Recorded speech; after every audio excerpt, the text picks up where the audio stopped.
Good day and welcome to the third video of the series about feedback, where we are talking about not only unconscious parts of the feedback, those uneasy emotions that comes with it, but also equipping ourselves with methods and tools to make guidance really practical and valuable. In the first video, we talked about radical candor, the way of challenging directly others and openly saying how and where they're screwing up, but also not forgetting the caring personally part, where we are igniting trust, where we are building psychological safety and relationships within the team to reach that maximum effectiveness of the feedback. In the second video, we talked about nonviolent communication, the way of not only expressing ourselves in a structured manner, but also receiving the information, making insights and decisions, and helping each other to achieve those win-win situations. Now, in the third video, I want to speak a little bit more about what I called hard conversations, or crucial ones. Now, I want you to imagine the situation.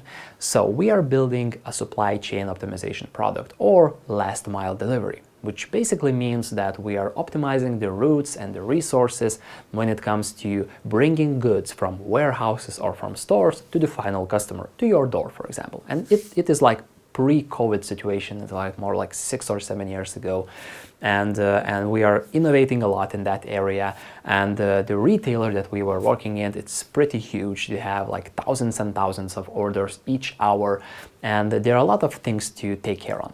And now imagine we are building a functionality for 6 months. So there are a lot of management, there are a lot of building, there are a lot of development, and 6 months we achieve result X, right? Now, we have few weeks left till Christmas, and Christmas period for retailers is the most intense period of the year.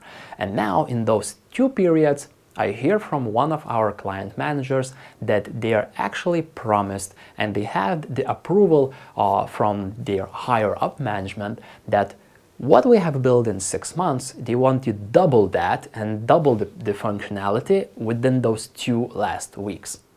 Now, you probably can imagine the reaction that I got. You know, my emotions starting to arise. I was angry and I was disappointed because, you know, it's insane, it's crazy what they want, and I don't want to agree with that situation. I don't want to agree with that decision.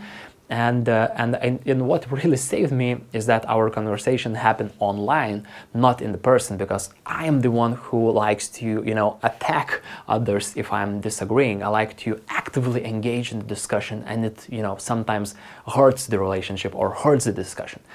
And this is when I noticed that I cannot trust myself in these kind of high stakes, high emotions situations.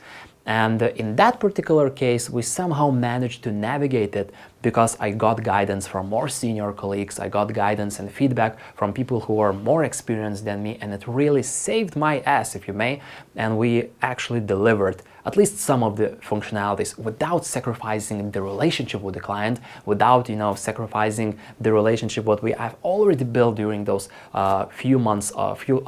years of development. So what exactly happened, and what happens when your conversation goes not to the direction you want? How to actually navigate when your emotions are arising, where the high stakes on table and the topic is really important, and you see that the opinions are starting to drift away, that you have different opinions of the similar topic. Because, you know, if your feedback or your conversation about guidance goes well, thumbs up.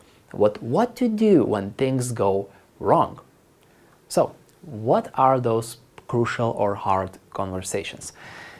Those conversations have something in common, and those conversations have exactly 3 things in common. First of all, it is high stakes, or in other words, the topic is very important for both of you. So it's not a thing that you can ignore, or it's not a thing that you can say, whatever, you know, we can discuss it later, or we can discuss it next week, no matter, not a big deal.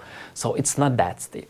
High stakes means that there is something on the line very important. Sometimes it might be salary, sometimes it might be conflict, sometimes it might be a project that is coming up, sometimes it might be a sales meeting that is very intense, and the stakes are really, really high because probably you are negotiating like a huge deal, and if that deal comes successfully, you will be promoted, for example, or it will be a game changer for your team. So high stakes are present. The second thing is opposing opinions. Those kind of opposing opinions helps us to understand that we have different views on the same topic. We have different views on the same maybe context. And the more apart those opinions are, the harder it is for us to understand each other, and the harder for us is to convince or to negotiate within that conversation. And it actually happens a lot when we are having these kind of fast-moving environments, when we are having, technology building environments, when actually things are moving really, really fast. We need to make decisions right away. And sometimes we feel and we acknowledge that the opinion is so different than us that we don't know what to do. And we are starting to, negotiate, we're starting to win over something, or we are trying to sacrifice something that we already have in order to move the argument to one direction or another. And the third thing is strong emotions. And strong emotions mostly are companion to the high stakes environment. When the stakes are high, when we are having some kind of huge deal negotiations, for example, it is really hard to maintain calm, and it's really hard to actually manage, if you may, your emotions or navigate your emotions. Of course, for seasoned and experienced professionals, it might not be a new thing, but even for those experienced professionals, even for like senior people who are doing that every day, there are some places of their work, there are some parts of the job that it really, the emotions are arising. And it could be not only like negotiation part, it could be meetings, it could be like authority, it could be corporate politics, it might be a lot of different things. No matter what are the things, no matter the nature of the things, the conversational structure remains the same. We have high stakes, we have strong emotions, and we have opposing opinions. Now, when these three combine, we have a deadly cocktail. We have something that we as human beings are not designed to navigate really successful. That's how, and that's why we need to have a structure. And I will help you to understand the structure better so we can have the hard or crucial conversations in a more productive manner. As you can see, the structure is a bit complicated, but it will become easier as I explain. First of all, where we need to start is with the pool of shared meaning. It's an interesting way to say that we need to understand the same context, because we as human beings, we have a pool of meaning. A meaning what we make of the things, what we make about different actions, about environment, about the world, and we put our meaning up to it. So no matter what is happening in the world, we have our personal story, we have our personal meaning to the particular thing, and that meaning could be completely different. Even those like high-stake negotiations might be a huge thing for your career, but it might be a tiny little meeting, like one of the 100 meetings for the other part. So no matter that you are in the same conversation, you are sharing a very different pools of meaning. Your meaning is very, very different. That's why we need to start and we need to learn how to look to that context, how we should create that shared meaning. What this actually means for us, what are the contexts that we are operating. And it's, one of the advanced, techniques in sales, for example, is not to try push your peer or your partner or your potential client to one direction or another. It's more about understanding them. It's more about consulting them to make the best decisions in their case.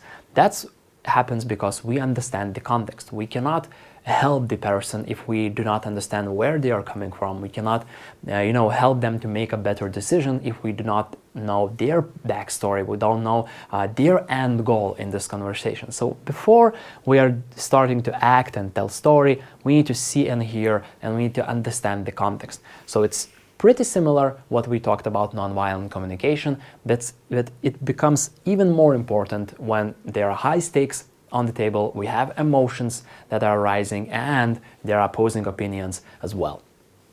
When we think that we saw and heard the person, we need to ensure that we are building safety. And the safety is critical part of this process.